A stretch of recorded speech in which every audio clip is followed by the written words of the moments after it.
Refiro a tomarmos consciência daquilo que somos, seres espirituais, a viver um corpo físico até daqui a umas horitas ou uns dias, não sabemos, e que, portanto, temos toda a necessidade, todo o interesse, e nós, espíritas, toda a obrigação de corrigirmos, de arrepiarmos caminho e corrigirmos e despertarmos para a nossa reforma interior. Reforma íntima, reforma interior é a mesma coisa, mas convidávamos a todos para essa reforma antecipada.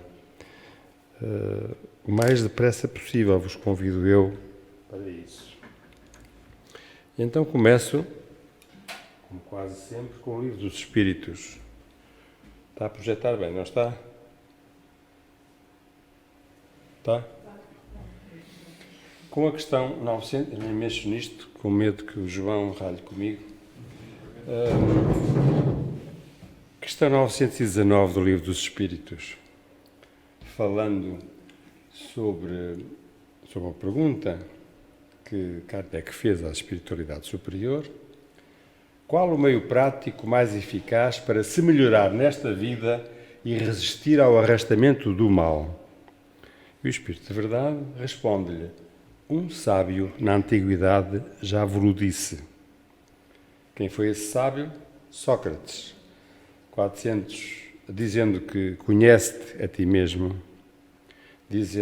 vivendo antes de Cristo, morreu cerca no ano de 400 antes de Cristo, viveu pouquinho, e ele encontrou a inscrição no templo de Apolo em Delfos, dizendo: advirto-te, ele falando para o povo que lá vai, advirto-te, sejas tu quem fores.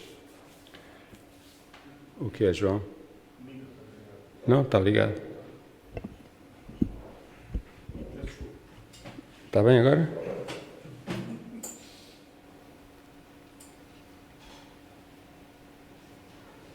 Está bem agora, João?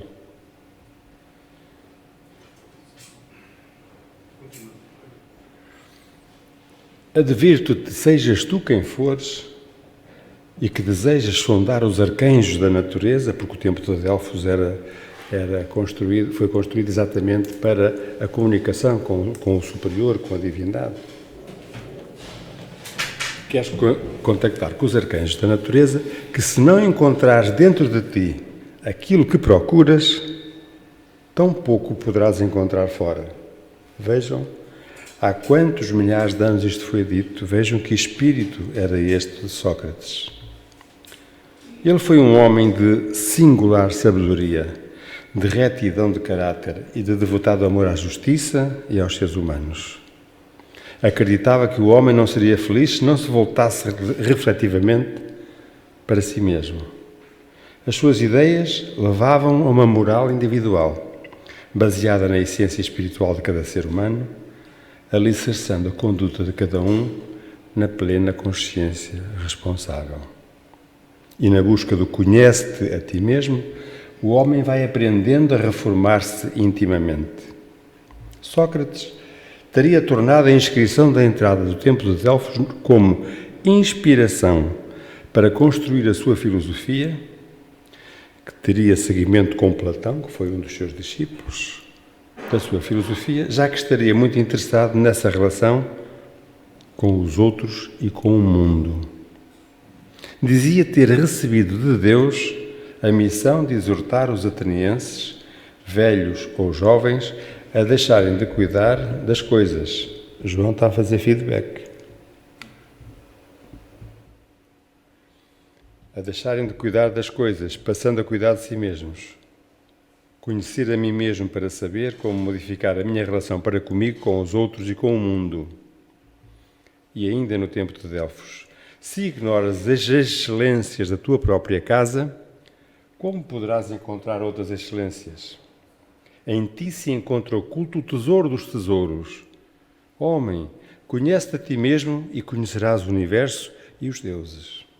Vejam quanta sabedoria. E em seguida passo para o apóstolo Paulo. Na carta aos Romanos, vejam a confissão que ele faz. que é a nossa realidade do dia a dia. Realmente não consigo entender o que faço, pois não pratico o que quero e faço o que detesto, o que não gosto. Não faço o bem que eu quero e pratico o mal que não quero. Ainda somos assim hoje. E ele continua. Na primeira parte da carta, Paulo mostra que todos os judeus e os gentios são pecadores e precisam de salvação. Pela fé em Cristo, as pessoas começam uma vida nova dirigida pelo Espírito de Jesus. Eles, na época, chamavam o Espírito Santo. Na segunda parte da carta, Paulo diz como os cristãos se devem tratar uns aos outros e como agir em relação às autoridades. A carta termina com saudações e com uma oração de louvor a Deus. Joana de Ângeles, no seu livro O Ser Consciente, diz-nos que toda a vez que a pessoa tenta a consciencialização íntima, o encontro com o seu eu profundo, a busca interior, as sensações predominantes nas paisagens físicas, perturbam-lhe a decisão, impedindo a experiência. Quer dizer, isto significa dificuldade de encontrarmos o nosso ser interior. O que é então a reforma íntima? É a transformação do homem velho, carregado de tendências e erros de séculos, no homem novo. É trocar atitudes erradas por corretas, trocar erros por acertos, fazer o melhor que formos capazes, sempre pensando no bem maior. E perguntar todos os dias: será que eu hoje fiz tudo o que de melhor podia fazer? É a reforma do nosso eu, do nosso íntimo. É a mudança para melhor. É elevar-se na condição humana, deixando de ser egocêntrico, o nosso egoísmo, e tornando-se altruísta pelo bem fazer ao outro. É trocar atitudes erradas por atitudes corretas, erros por acertos. Joana de Ângeles continua: estás no mundo para tornar-te melhor e fazeres que o mundo seja menos triste e mais rico de esperança. Por menor que seja, faz da tua contribuição um hino de alegria e de respeito à vida. Jamais desprezes os acontecimentos que te convidam à mudança do comportamento melhor. André Luiz, sobre a reforma íntima, diz-nos: a tua luta é consigo mesmo e não com mais ninguém. É a si mesmo que você precisa vencer, ou seja, vencer seus defeitos, seus vícios, seus desejos, seus pensamentos. O único mal a temer é aquele que ainda existe em nós. A reforma íntima é o caminho para atingirmos a perfeição espiritual a que estamos destinados. É uma luta difícil contra o egoísmo, contra a vaidade, contra o orgulho, contra a maledicência, contra os relacionamentos familiares que são sempre complexos. No livro Manual Prático do Espírita, Ney Pérez aconselha-nos a desfazer as amarras. O que são as nossas amarras? São os nossos vícios. E ele diz que o organismo humano adapta-se às cargas dos tóxicos ingeridos, seja na droga, seja no álcool, seja no tabaco, seja... E o psiquismo fixa-se nas nossas sensações. Na falta delas, o próprio organismo passa a exigir, em forma de dependências, as doses tóxicas ou as cargas emocionais às quais se habituara, e a criatura não consegue mais libertar-se, fica viciada. Além disso, começa a contar com a presença e o acompanhamento e a influência daqueles espíritos mais inferiores que desencarnaram ligados a esse tipo de vícios e que vêm junto de nós, os viciados, para beberem aquela energia negativa que eles precisam dentro de cada um dos vícios. Seja o vício do álcool, seja o vício das drogas, sente-se então incapaz de agir a pessoa e prossegue sem esforço, contaminando o corpo e a alma, escravizando-se inapelavelmente aos horrores do desequilíbrio e da doença. O tabaco, a droga, veja como transforma, neste caso, esta artista de cinema. Como é fácil envelhecer, como é fácil destruir a personalidade de uma pessoa com os vícios. Nós temos que considerar, melhorar os nossos defeitos, o orgulho, a vaidade, a inveja, o ciúme, a maledicência, a intolerância, a agressão, a preguiça, a ociosidade, e trocá-los pelas virtudes, que são a humildade, a resignação, a generosidade, a compreensão, a paciência, o perdão, o sermos amáveis e o sermos tranquilos e mansos, como foi Jesus. Qual é o mais delicado vício de se combater? Alguém quer dar um palpite enquanto eu molho a minha boca? O que é que vocês acham? Qual será o nosso pior vício? Há outro pior. É a preguiça, meus amigos. É a preguiça. Nós somos muito preguiçosos. Pois é, somos muito preguiçosos. Muitas vezes não queremos aceitar essa preguiça. E então, vencer a preguiça é a primeira coisa que o homem deve procurar se quiser ser dono do seu destino. Dá trabalho. Dá muito trabalho a reforma interior. Não é só preencher papéis para ter a reforma antecipada, não. É preciso ter muito trabalho para atingirmos a nossa reforma íntima. Mas depois há os outros, que são os filósofos, que dizem preguiça. Não. A preguiça não é preguiça, é um redirecionamento estratégico da energia vital. São as formas de nós fugirmos aos problemas inventando classificações. Outro dos nossos vícios muito perigosos é a inveja. O que provoca a inveja não é o dinheiro do outro, não é a casa, o carro que você tem. Às vezes o invejoso até tem tudo isso e muito mais. O que provoca a inveja é o seu brilho, a sua luz, a sua tranquilidade, que ele não consegue apagar. E depois temos a avareza, que é o outro dos vícios. E sobre ele, Emmanuel, no livro Vinhas de Luz, ensina-nos. Toda a avareza é a centralização doentia, preparando metas do sofrimento. E Jesus já nos tinha ensinado. Acautelai-vos e guardai-vos da avareza, porque a vida de cada um não consiste na abundância das coisas que possui.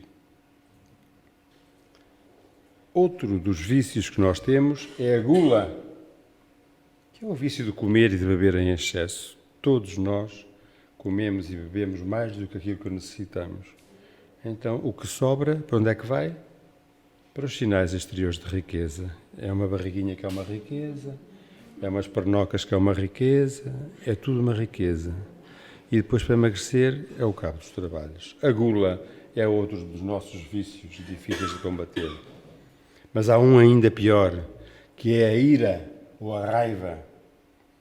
Não conseguimos fazer a nossa reforma interior, a nossa reforma íntima, se não conseguirmos controlar as nossas raivas, os nossos ódios. É uma das emoções mais intensas e frequentes que sentimos todos os dias. Para muitos psicólogos e neurocientistas, a raiva é considerada uma emoção básica que pode ser definida em termos gerais como uma pretensão de causar dano e de hostilizar alguém. Depois, por último, temos a soberba, que para mim é a pior delas todas, nos piores vícios. A soberba é a atitude sobranceira, o nosso orgulho, a nossa altivez, a nossa arrogância de falar com o outro, o nosso machismo, o nosso racismo. Tudo isso é soberba. O orgulho está tão enraizado em nós que depois de morrermos, ele só morre meia hora depois. É uma coisa horrível, diz-nos Chico Xavier. A gente saber que precisa mudar e continuar sendo o que é. E Chico Xavier continua. Existem pessoas que se sentem ofendidas, magoadas por qualquer coisa, à mais leve contrariedade, sentem-se humilhadas. Ora, diz ele, nós não viemos a este mundo para nos banhar em água de rosas. E continua Chico Xavier. Somos espíritos altamente endividados. Dentro de nós, o passado ainda fala mais alto. Não podemos ser tão sensíveis assim, tão suscetíveis assim. Toda a reforma interior e toda a mudança para melhor depende exclusivamente da aplicação do nosso próprio esforço.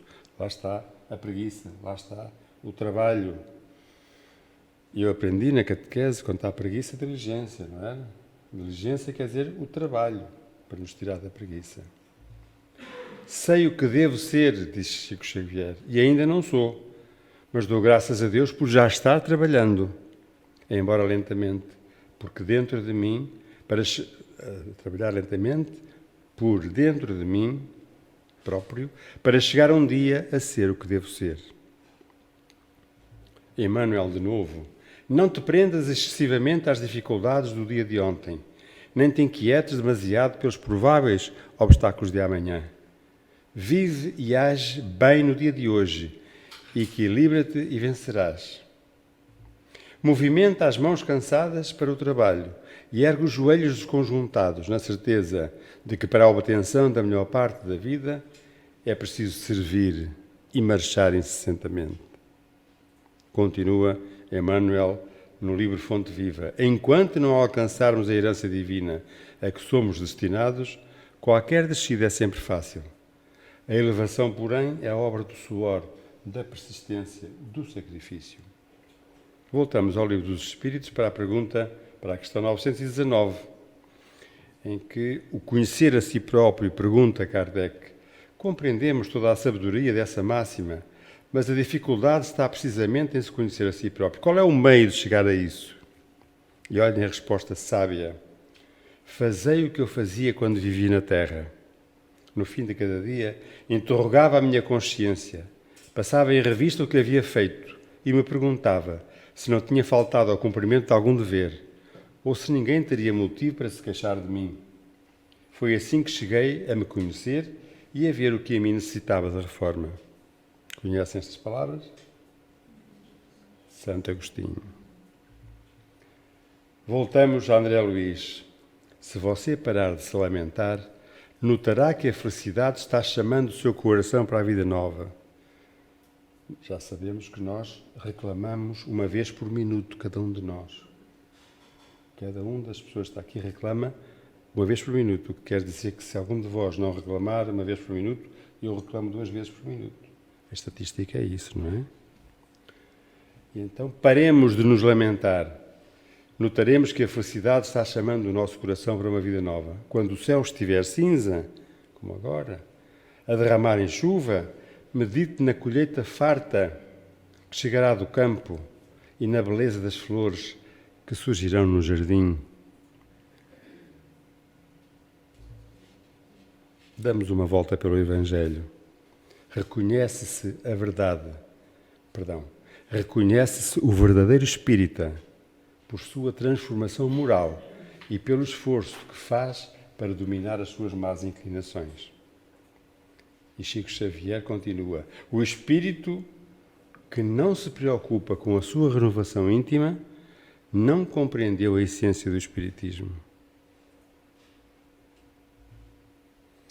Cairbar Schutel, político brasileiro, farmacêutico e um divulgador da nossa doutrina, escreveu: a reforma íntima constitui-se de atos isolados no dia-a-dia do encarnado, levando-o a melhorar-se nas suas mais variadas atitudes, para depois, ampliando o contexto, alterar a sua conduta, tornando-a cada vez mais próxima do comportamento ideal e cristão.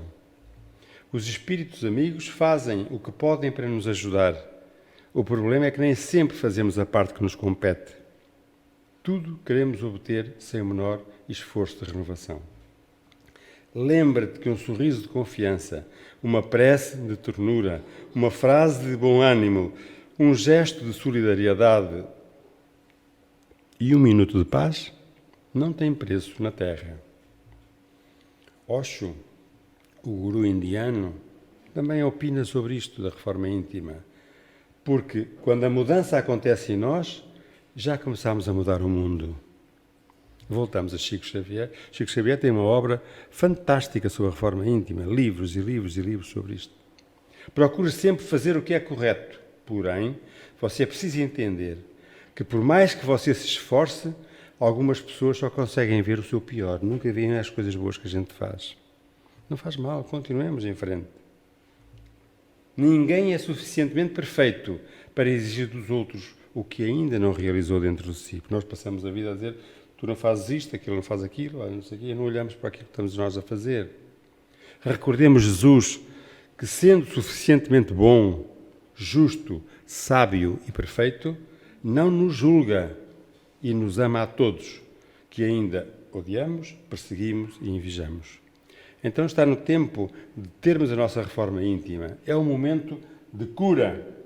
Corresponde ao momento em que a pessoa passa a ter uma nova atitude mental e emocional. Emmanuel diz que o egoísmo é o alvo para o qual todos os verdadeiros crentes devem apontar as suas armas, as suas forças, a sua coragem. A reforma íntima deve ser considerada como uma melhoria de nós mesmos e não a anulação de uma parte de nós considerada ruim. Apenas a melhoria, uma proposta de aperfeiçoamento gradativo, cujo objetivo maior é a nossa felicidade. Voltando ao Livro dos Espíritos, Kardec diz-nos que a moral dos espíritos superiores resume-se como a do Cristo nesta máxima evangélica: fazer aos outros o que gostaríamos que os outros nos fizessem. É uma frase que Jesus disse, ensinou e que resolveria todos os problemas do mundo se fôssemos capazes de o pôr em prática. Não havia guerra, não havia fome, não havia raças, não havia nada. Havia um mundo de paz e nós estaríamos na Terra. Vamos falar agora, estou a aproximar-me da reta final, de alguns exercícios para a reforma íntima. E executar alegremente as próprias obrigações, fazer o nosso trabalho com alegria, agradecendo a Deus a oportunidade. Todos nós, ou quase todos, nos reclamamos quando nos levantamos, lá tenho eu de trabalhar, aturar aquele chefe, fazer aquela coisa, ir para o engarrafamento. Silenciar diante da ofensa e esquecer o favor que fazemos a alguém. Não condenar as opiniões que são diferentes das nossas. E diz Bill Gates, também é para aqui chamado. Ele diz-nos, tente fazer isso, fazer essa mudança. Tente 1, 2, 3, e se possível tente a 4ª e a 5ª e quantas vezes for necessária. Não desista nas primeiras tentativas. Como dizia Joana de Ângeles, é muito difícil essa mudança. A persistência é amiga da conquista. Se você quer chegar onde a maioria não chega, faça aquilo que a maioria não faz. E o meu querido Einstein diz que eu tentei 99 vezes e falhei. Mas na 100ª vez que eu tentei, consegui. Reparem a sabedoria deste mestre. Quem somos nós para desistir à primeira logo? Temos que tentar 1, 2, 3, 99 vezes. E à 100ª vamos conseguir. O Espírito Meimei também fala sobre a reforma íntima. E ela escreve: se erraste, não tombes em desespero, mas trabalhando e servindo, receberás de Deus a oportunidade da retificação e da paz. Agora uma série de conselhos de Chico Xavier. Não vale a pena discutir, não alimenta. Reclamar não resolve. Revolta não auxilia. O desespero não ilumina. A tristeza não leva a lado nenhum. As lágrimas não substituem o suor do trabalho. A irritação intoxica. A calúnia responde sempre com o pior. Para todos os males, só existe um medicamento de eficácia comprovada: continuar em paz, compreendendo, ajudando, aguardando o concurso sábio do tempo, na certeza de que o que não for bom para os outros também não é bom para nós. O próprio Cristo não pediu muita coisa, não exigiu que as pessoas escalassem o Everest ou fizessem grandes sacrifícios. Ele só pediu que nos amássemos uns aos outros. E Joana diz-nos que o amor é uma bênção, de que dispões todos os dias da tua vida para avançares e conquistares espaços no rumo da evolução. Não te canses de amar, sejam quais forem as circunstâncias, por mais difíceis que elas se apresentem. Vou terminar com Chico Xavier e ele dá-nos 20 exercícios para a reforma íntima. É um bocado. mas é para perdermos a preguiça, não é? Executar alegremente as próprias obrigações, silenciar diante da ofensa, esquecer o favor prestado, exonerar os amigos de qualquer gentileza para conosco, emudecer a nossa agressividade, não condenar as opiniões divergentes da nossa, abolir qualquer pergunta maliciosa ou desnecessária, repetir informações e ensinamentos sem qualquer azedume, ouvir fraternalmente as mágoas dos companheiros sem biografar nossas dores, buscar sem afetação o meio de ser mais útil, desculpar sem desculpar-se, não dizer mal de ninguém, buscar a melhor, a parte das pessoas que nos comungam a experiência, alegrar-se com a alegria dos outros, não aborrecer quem trabalha, ajudar espontaneamente, respeitar o serviço alheio, reduzir os problemas particulares e, por fim, servir de boa mente quando a enfermidade nos fira.